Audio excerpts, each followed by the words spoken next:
Hey, what's up my Dragon Legion? How y'all been? So Dragoons, today we're going to be doing another deck profile of my Narukami deck profile. Now, the deck has gone through quite a bit of changes. I've been told that there's been new ban lists that's just been recently updated, and it's been according to my standards. There's been a lot of things that's kind of happened in particular. Like, if my memory serves me right, I think the Senate recently went to 2, so I had to change out my current Narukami deck, make some weird changes to my comfortable standards right now at the moment. But all in all, I really like the way how the deck is right now at the moment, and I really like how the deck is somewhat better now, thanks to some of the new support cards that Narukami has been getting ever since the new booster box that recently came as of late at the time of this video. And I really enjoy playing this deck right here. The deck looks like it's gone through quite a bit of changes since the last time we done deck profile. And let's get right straight to it. Other than both some basic standard cards, you'll mostly see some weird odd changes in this deck right here. So start off with your starting Vanguard, one ambush dragon Eradicator, Caleb Lynch, your ideal starting Vanguard right here. Now, right now at the moment, I don't think Narukami Eradicators have anything better than this guy right now at the moment. He's pretty much your best starting Vanguard. Forerunner, obviously, put him in our regular circle after you right on top of him. And if he's boosting an attack that hits a Vanguard, counterblast one card, put him in your soul, and you kill one of your opponent's grade 1s or below, which is a big step up compared to Shashin. Because Shashin, if I get the name wrong, right, I apologize if I didn't, can only kill grade 0s, while this guy could kill grade 1s or grade 0s, which makes him a much better card than Shashin. So definitely him as your starting Vanguard. Next for trigger lineup, we have your 4 heals. I don't really think I need to explain why the heals are in here for. Apologize for the glare. Because it's your heals. You've got to play your heals. Now, for those who are new to my channel and all that such, I just want to let you all know that this is my favorite lineup of trigger lineups for most of my decks. Like, the only time you'll see me play a different lineup is when I'm either testing out something or when I'm playing my Narukami the Blood deck.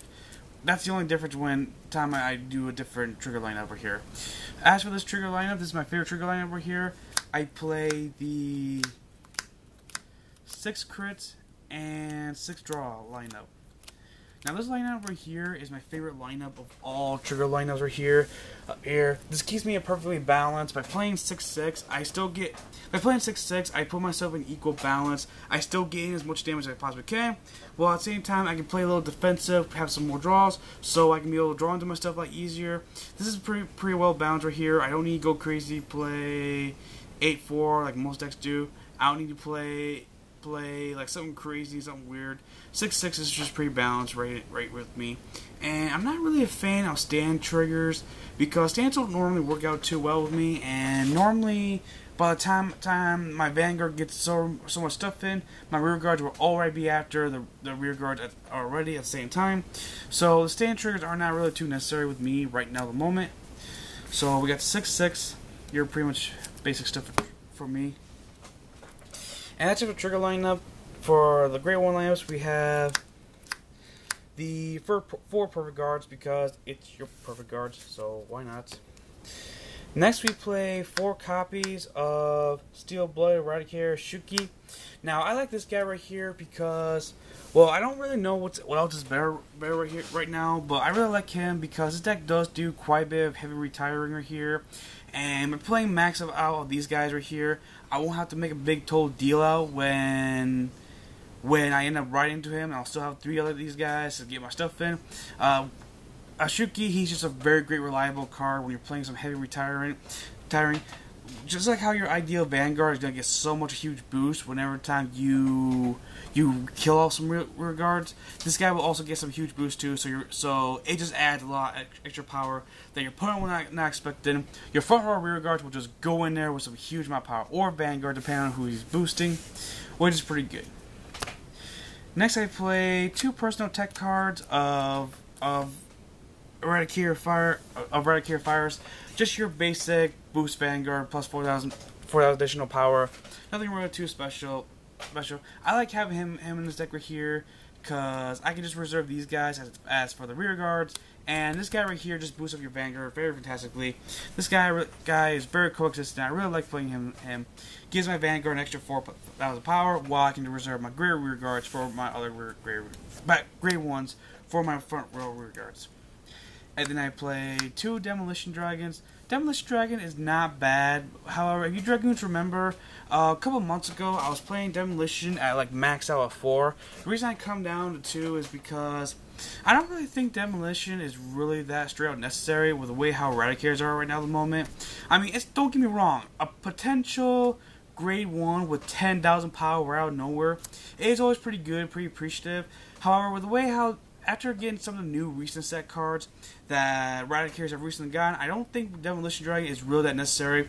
I'll still play him just because I'll have the option of going for Demolition Dragon, and that's my dog right there for those who are wondering. Ruby, stop! So, Demolition Dragon is just pretty good. He just gets in there. Just 2 is just fine. Don't need to go overboard. Go 3. And next to finish off the grade 1 lineup is, I only have 1 copy of this card. I'm looking for 1 more. And just till then, I'm going to use a 3rd Demolition Dragon until I get then. And that card is Deadly Eradicator Ori. Ori is just a really great card. For those who do not know, he just recently came new set. He has when a grade 3 Narukami plays a Vanguard circle, you may put this card in your soul. If you do, choose one of your opponent's rear guards in front row and retire them. Now, this is pretty good right here because unlike counterblasting a card or anything else of that such, when you want to go off and kill a guard right here, Ruby, stop!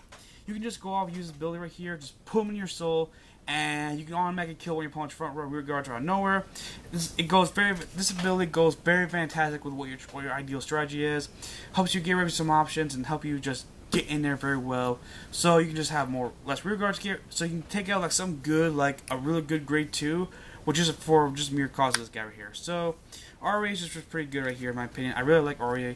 Can't wait to pick up another copy of him, and that's all I'm playing for the grade 1 lineup. Nothing really too spectacular other than that new tech card. And now for the grade 2s, we have the 4 Spark Rains. Because this is a Eradicator deck, so you kind of have to play 4 Spark Rains unless you have a legit reason, so why not? You're just your 12... Ruby! Stop! Sorry about that, Dragoons. Anyways, back to the discussion right here.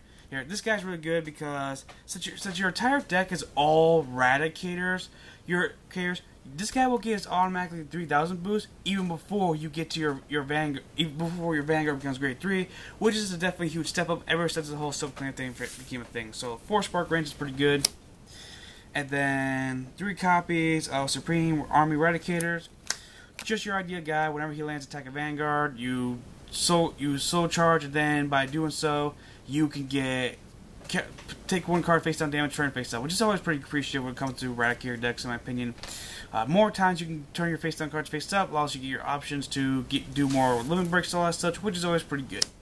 So that came out 3 right now at the moment. And here's a new weird tech card that I'm currently trying out with this deck right here, and I think it would really work out in my opinion.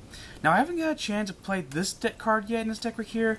However, I do have some high potential for this card right here, and that is 2 copies of Force Dragon. Now, for those who do not know what Force Dragon does, Force Dragon says when a Narukami Eradicator is placed in your Vanguard circle, you may counterblast 1 card. If you do, choose one of your opponent's choose one of his or her rear guards to be retired.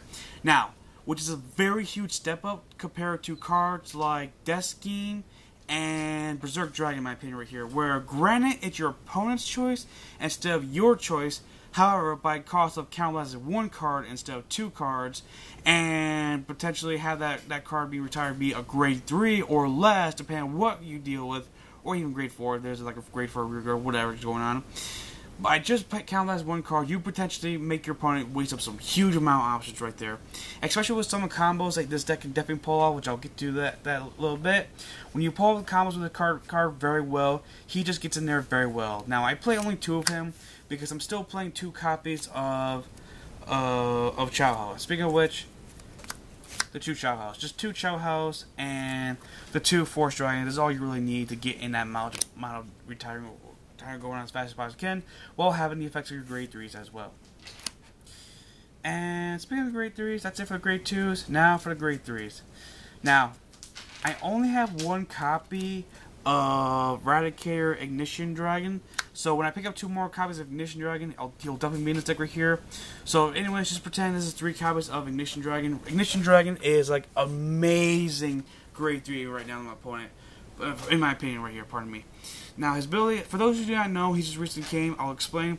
He has Count Blast, his ability is Limit Break 4, Count Blast 1 card. When a Narukami rides on top of this unit, you may pay the cost. If you do, this unit gets plus 10,000 power, and your opponent chooses 2 cards to be retired.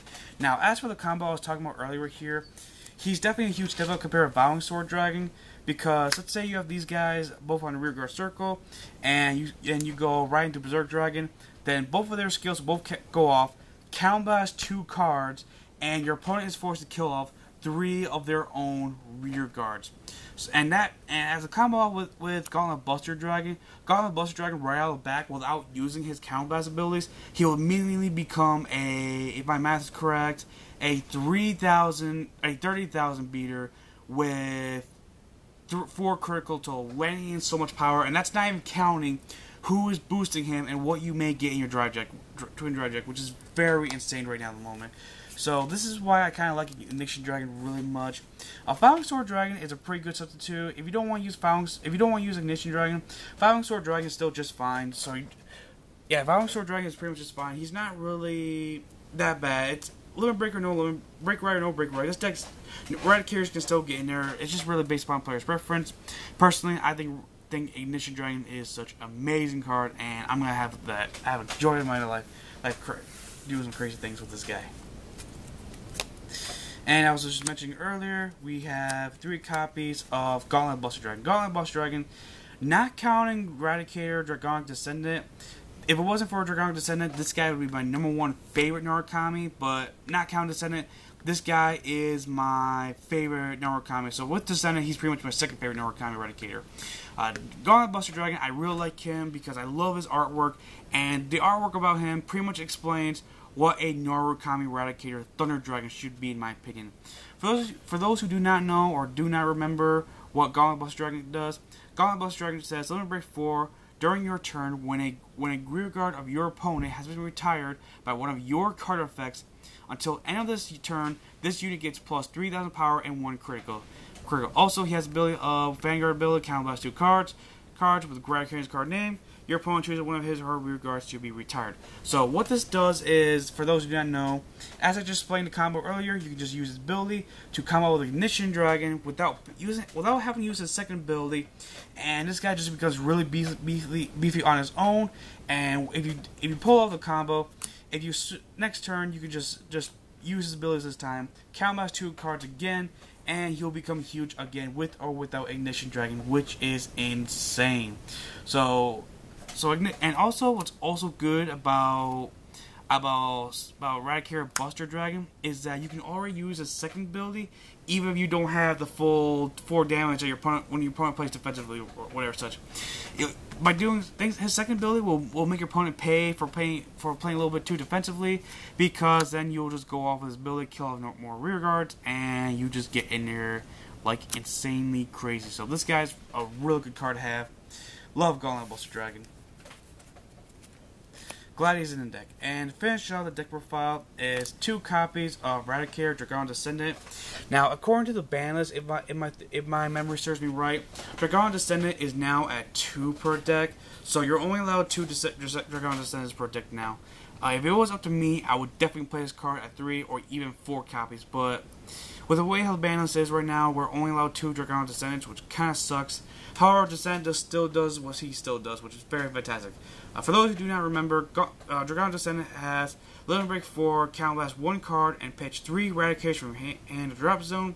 When you do, if this unit's attack is not hit, you may pay the cost. If you do, stand this unit back up, and he automatically gets 1 critical, meaning he can swing attack. You can only use his ability once per turn.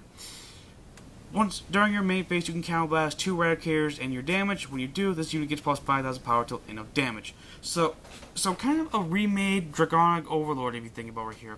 So, which pretty much explains why he's at 2, because he's just a Dragonic Overlord on steroids, pretty much. Like even if his first attack doesn't, like, pretty much when you swing with him, most likely, or sometimes depending, your opponent will actually choose not to block the attack just because they don't want to deal with that extra second attack that will just drive them crazy.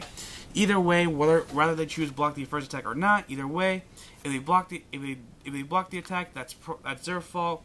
You will just screw them over with this ability to attack again. If they don't block the first attack, then they better hope you don't get a critical trigger. So, which is pretty much why I just is at 2, which I can really understand in my opinion, but I really wish it was at 3, or at least be allowed 4. Oh, that's in it. I'm gonna miss you playing at 4. So that right there, Dragoons, was my updated Eradicator Narukami Gauntlet Buster build. I guess you want to call it that. We'll just call it my usual. We'll just call it Eradicators as usual. So hope you Dragoons enjoy this deck profile. The deck has gone through quite a bit of changes since the recent set and the new bans, a lot of crazy good such. So let me know what you Dragoons think about this deck in the comment section down below, and I'll see you Dragoons around. Hope you Dragoons enjoy this video. Please leave a like and a favorite if you did, and subscribe today to become part of the Dragon Legion Alliance. And I'll see you Dragoons another day. Christian Dragoon signing out. Peace.